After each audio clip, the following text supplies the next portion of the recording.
지난 시간 다루지 못한 질문에 답을 드리기 위해 두 번에 걸쳐서 삼위일체에 대해서 간략하게 설명해 드리겠습니다. 하나님이 자기 형상대로 사람을 만드셨습니다. 하나님은 우리와 인격적으로 교제하기를 원하셨기 때문입니다. 그런데 하나님께서 외롭고 심심하셨기 때문에 사람을 만드신 것이겠습니까? 그렇다면 이 세상과 우리 인생은 하나님의 소모품과 장난감에 불과하지 않을까 하는 생각을 할 수 있습니다.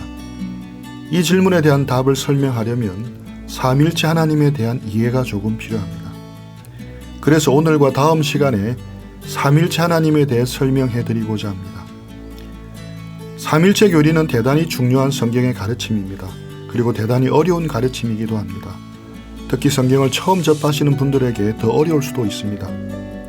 다 이해하기 힘드시더라도 편안한 마음으로 끝까지 한번 들어보시면 좋겠습니다.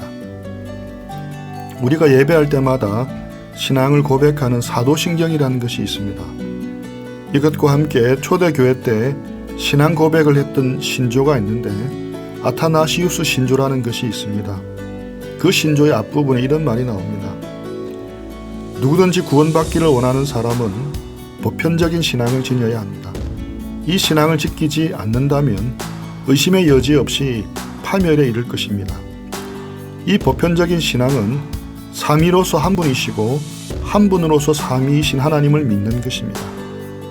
간단하게 말하면 삼위일체 하나님을 믿지 않으면 구원을 받지 못한다는 말입니다. 그래서 삼위일체 하나님을 믿는다는 것은 대단히 중요한 것입니다. 물론 삼위일체에 대해 잘 설명할 수 없다고 해서 구원받지 못한다는 말은 결코 아닙니다. 또 삼위일체를 제대로 이해하지 못한다고 해서 구원을 받지 못한다는 것도 결코 아닙니다. 하지만 우리가 믿는 하나님이 반드시 삼위일체 하나님이어야 한다는 것입니다. 비록 제대로 설명하지 못한다 하더라도 삼위일체 하나님을 믿어야 참된 구원이 있다는 것입니다. 그래서 삼위일체 교리는 대단히 중요한 가르침입니다. 이슬람교에서 믿는 하나님을 알라라고 부릅니다. 알라라는 말은 아랍어로 그냥 하나님이란 뜻입니다. 그렇다면 우리가 믿는 하나님과 이슬람 교도들이 믿는 하나님은 같은 하나님이겠습니까? 다른 하나님이겠습니까?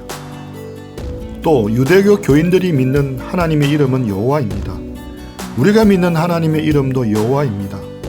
그렇다면 유대교 교인들이 믿는 하나님과 우리가 믿는 하나님은 같은 하나님입니까? 다른 하나님입니까? 이것을 이해하기 위해 구체적인 예를 들어 설명해 보겠습니다. 어떤 사람이 안 목사를 만나고 난 뒤 안 목사는 키도 크고 잘생기고 날씬하고 마음이 따뜻한 분이었다고 말했다 칩시다. 그가 만난 안 목사는 저를 가리키겠습니까? 아니면 동명이인 다른 안 목사이겠습니까? 둘 모두 가능성이 있습니다. 날씬하다는 것이 좀 문제가 되기는 합니다. 하지만 뉴질랜드 마오리족과 같은 기준을 가진 사람이라면 가능성이 없지는 않습니다. 그런데 어떤 사람이 저를 만나고 나서 안 목사는 훌륭한 여자 목사님이야 라고 했다면 어떻습니까? 그 사람은 분명 저 말고 다른 사람을 만난 것입니다. 아예 존재를 다르게 설명했기 때문입니다.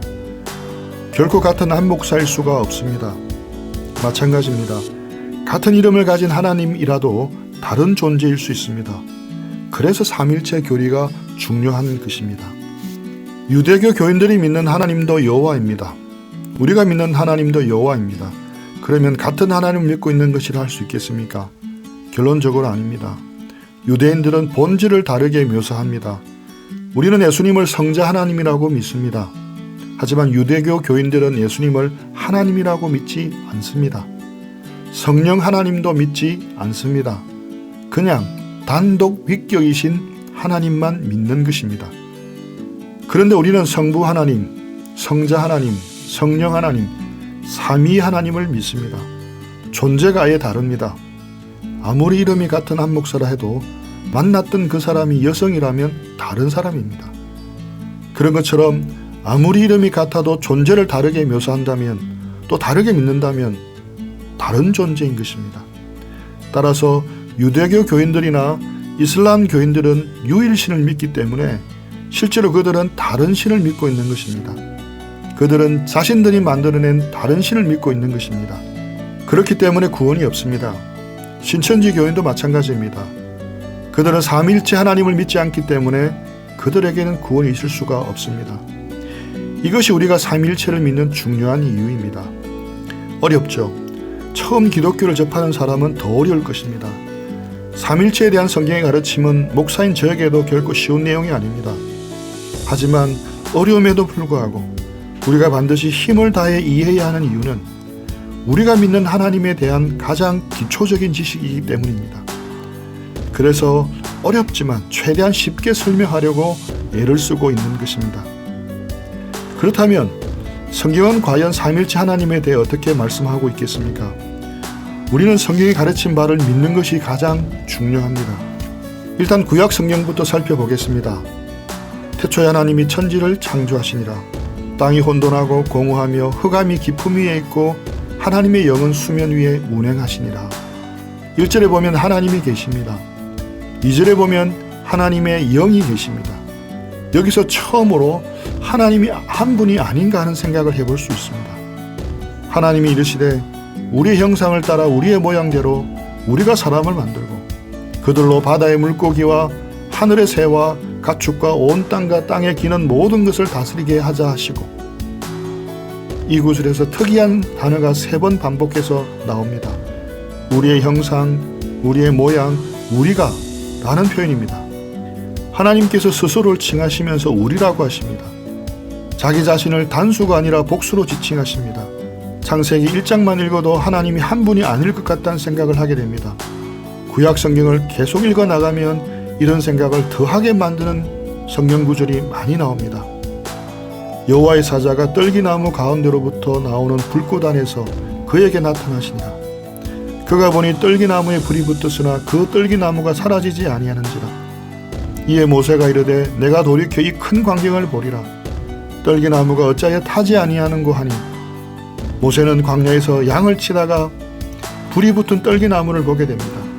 보통은 나무가 불에 타면 얼마 뒤에 불이 꺼져야 자연스럽습니다. 그런데 촛불 심지처럼 나무는 그대로 있고 불만 계속 타고 있었습니다.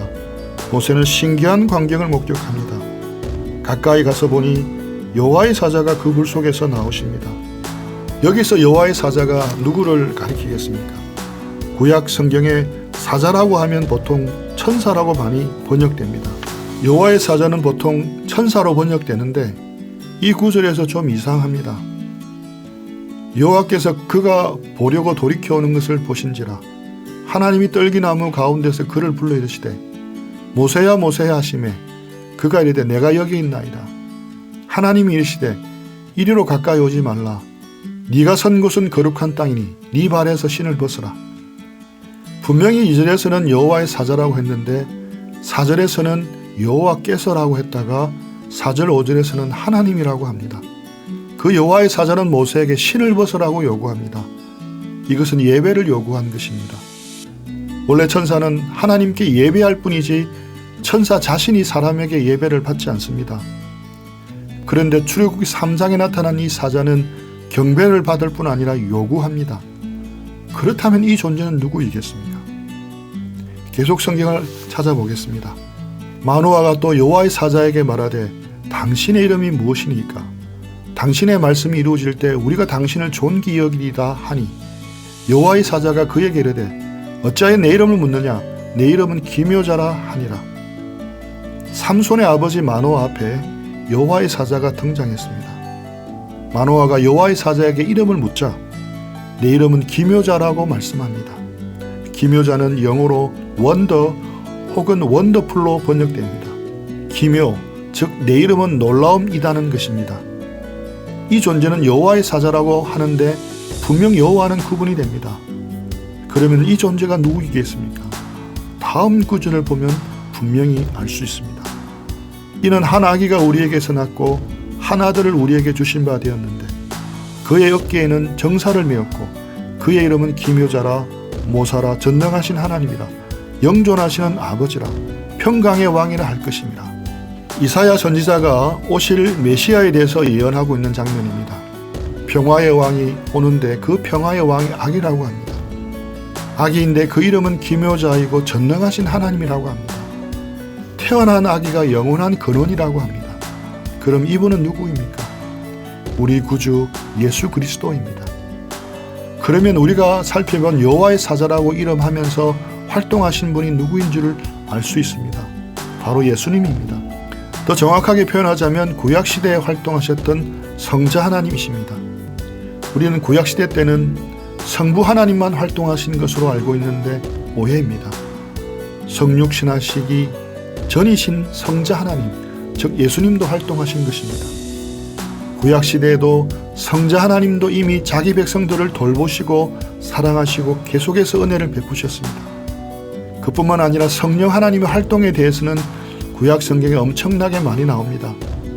구약 성경에 성령, 여호와의 영, 주 여호와의 영, 주의 성령 등등의 표현들이 아주 많이 나옵니다. 우리는 굳이 신약까지 안 가더라도 구약 성경만 봐도 삼위 하나님이 다 등장하는 것을 알 수 있습니다. 물론 신약 성경에 비하면 훨씬 희미합니다. 하지만 유대교 교인들도 정직하게 구약 성경을 읽고 믿는다면 삼위 하나님을 희미하게나마 받아들여야 되는 겁니다. 여기까지 구약 성경에 나타난 삼위 하나님에 대해 간략하게 살펴보았습니다. 신약 성경에 가면 이러한 하나님의 활동과 속성이 훨씬 더 풍성하고 방대하게 드러납니다. 다음 시간에는 신약 성경에 나타난 삼위 하나님에 대해 살펴보고 처음에 던진 질문에 대해 구체적인 답을 설명해 드리고자 합니다. 축구는 운동장에서 공만 차면 되고 테니스는 라켓으로 열심히 공만 치면 되는 줄 압니다. 결코 그렇지 않습니다. 축구에도 테니스에도 아주 섬세하고 정교한 이론이 있고 작전이 있습니다.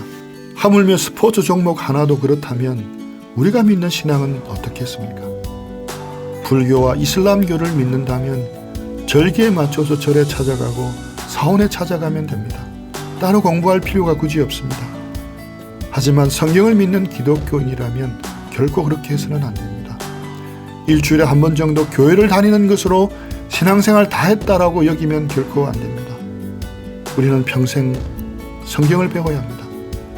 기독교 2000년 역사 동안 수많은 신학 위인들이 남겨놓은 깊이 있는 신앙의 발자취를 배우고 익히는 것을 통해 하나님의 다함이 없는 풍성함 속으로 들어가야 하는 것입니다.